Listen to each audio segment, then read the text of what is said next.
we'll start with good evening, and thank you very Yeah. much for having a Yeah, chat well, with me.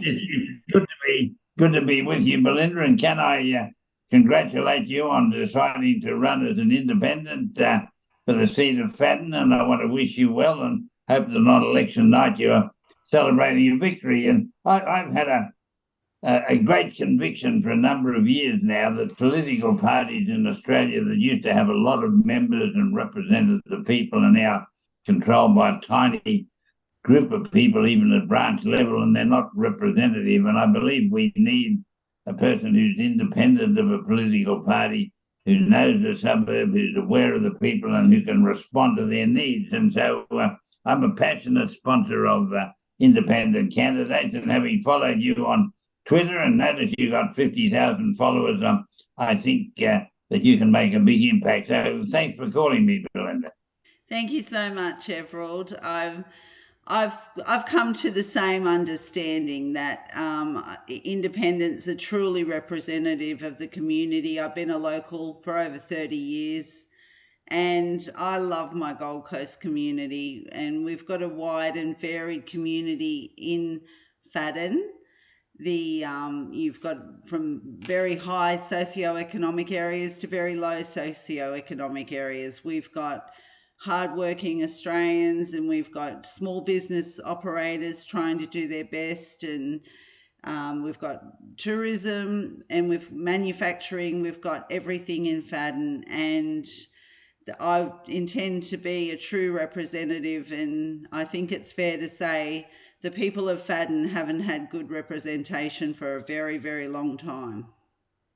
Well, that's good, and I'm delighted that through our contact on Twitter that we've been talking about universal basic income, and you and I have struck a chord on that, and it's an issue that I think you can raise and advocate in this election, because I don't believe the major parties will be saying anything about it, but I've believed for a long. This, first of all, universal basic income is not my idea. It's people have been advocating it for a long time all around the world. It's never actually been taken up by a nation as a whole.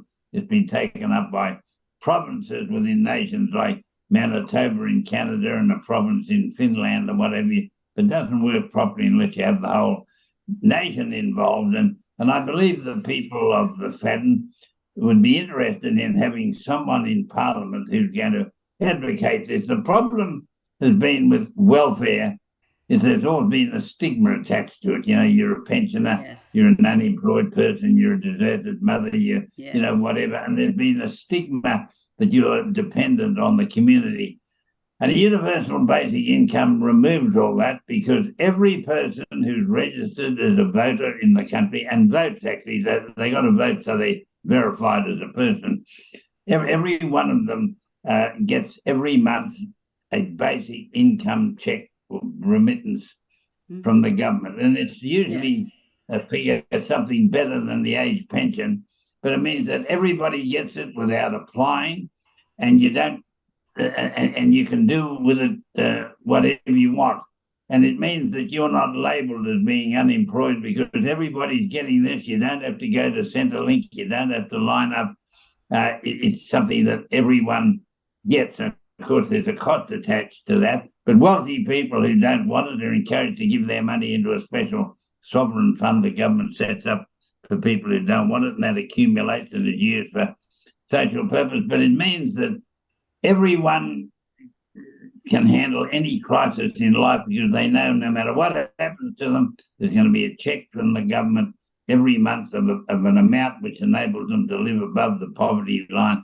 And people like your small people, business people in Fadden, they can take a punt and go into business and know that if it fails, they're still going to have their government check every month, and therefore they can afford to take the risks that get them started in something that they want to do. And the money to finance it is saved by not having thousands of people working in Centrelink. You don't need that great mob now, because yes, there's just a team of people who get the checks out to yes, everyone. And there's got to be a reform of taxation in various ways to cover the cost. But it means that we have a community where people have all the time the stress of how do I go and do some shopping to eat is taken from them, because no matter what happens to them in life, they get a check. And I think that should go down well. And what I'm hoping, and what you can do when you get into Parliament, Belinda, is we need the Prime Minister to set up a committee of the Parliament to investigate universal basic income and report back to the government and the Parliament. That investigation might take a couple of years, but during that time it can be proved that it will work in Australia. And I hope that you're the candidate that goes to Canberra and says, can we investigate this thing and give it a go? Well, I hope to be that candidate too. And like you, I agree with everything you said. The number one reason I like a universal basic income is because it will stop the demonisation of the vulnerable.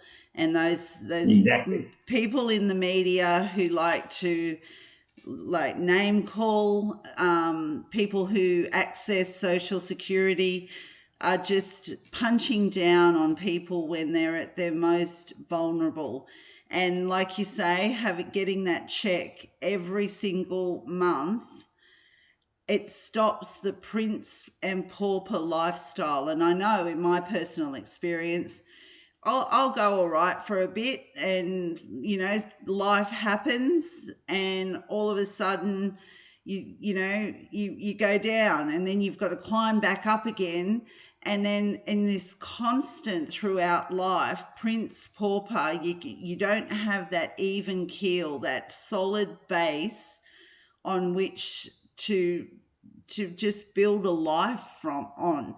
And as far as I'm concerned, you do away with all those labels for all those things. You reduce the size of Centrelink. You can solve so many problems with this one idea. Yeah, I But do. I agree. It starts with a conversation. It starts with explaining and educating Yeah. people about what it's all about. It starts with the parliament going through those processes of a parliamentary inquiry and speaking to the experts, and bringing forward to the people the modelling and how it's going to work, and the difference and changes it will bring to society. And it'll, even like for mum and dad business owners, they can concentrate on their business and focus their attention on building that business when they know the home front is looked after, and they don't have to worry that they're not going to be able to feed their family or pay the rent or pay the mortgage, because they will have that solid basis on which to build from every single Well, month well, well without fail. it goes better in very well. Two things. One is in Manitoba, in Canada, they found out that mental health issues went in decline in Manitoba, because in the trial period they did, because people didn't have the stress and strain of saying, how am I going to live? Mental health Mm. distinctly improved, and the cost of mental health was saved in the whole situation. But you're in a position now where you run on this platform, and people send you to Canberra. You've got a mandate from the people of Fadden. It's not just you going to the Prime Minister saying this is a good idea. You've got a mandate from the people of Fadden that says, let's investigate this thing, not let's implement it tomorrow. Let's investigate this thing. And you can go with a legitimate mandate and say, this is what I'm going to push. And that'll be a tremendous thing. Yes, I think it will be too. And I think once people fully understand the concept, and I know in my experience out on the hustings discussing this matter with people, once they understand what it's all about and the benefit to society. And you've touched on a very important point there, that the savings, cost savings to the Medicare system alone will help fund the UBI, because you're saving those things like on mental health. But often mental health problems will manifest themselves into physical health problems as well. And, Well, you know, true. And that's true. And look, you've got a situation there too where in your campaign you can remind people of robo death, which was a typical example of persecution of people on welfare who were thought to be stealing money when they weren't. It was originated by the previous member for Fadden, and so it's alive in the electorate. And you can say, and you will say, there will never be another robo-debt situation again because there'll be no need for robo-debt. Everybody's got what they're entitled to. No one's taking anything they can't. It's all automatically done. No one's got to prove anything. No one can steal anything. I think you can highlight that this UBI, Universal Basic Income, will cut out anything similar to robo-debt forever. That's it. Exactly. And, there will be no punitive measures, no ticking boxes or no means tests or anything like that. And exactly what you say, that solves the problem that there will never be another robo debt because it will be set up properly and everyone will be entitled to it and everyone will get a fair go.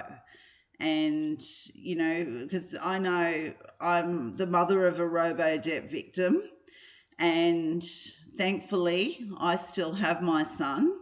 And I know a lot of robo debt parents lost their children, and well, like the adult children as a result of the whole robo debt scheme, and Yeah. it And it's a cost us $2 billion in compensation, and that's simply unacceptable. I don't think we've had a genuine, remorseful apology from the former member for Fadden or the party that he is backed by. And for me to know that this seat is up for a by-election and we've still had no genuine remorseful apology from the previous government or the parties associated with that government, the LNP. I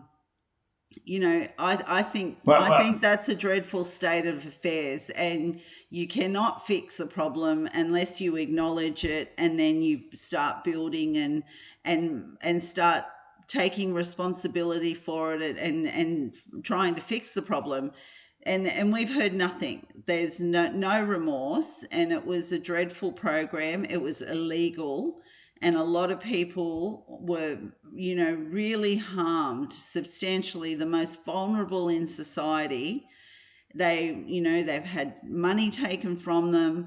It's caused mental health stress, and yeah, I just don't believe that that's the way the government should be treating people. The government is there to serve the people and to help the people, to live their best lives. They're to be healthy and educated and, and to achieve their dreams, because if every Australian has the same opportunity to achieve their dreams, then the whole country benefits. The whole country, every single one of us. And it would be a game changer. Well, that's true. And look, it's been good to talk to you today and to wish you well. And Thank I'm you, very Everald. happy to help you with the universal basic income and the issue that this replaces robo-debt. I want to wish you well in winning the seat, and I look forward to you being in Parliament to achieve not just this thing but many other things. And so it's been good to talk to you today. Thank you very much, Everald. It's been a pleasure to talk to you. It's lovely to make contact and talk to you in person. And thank you for all your support. It's been wonderful. And you have a wonderful Pleasure. evening. Thank you so much. Yeah, you too. Bye. All right. Bye bye. Bye. Bye. I thought we probably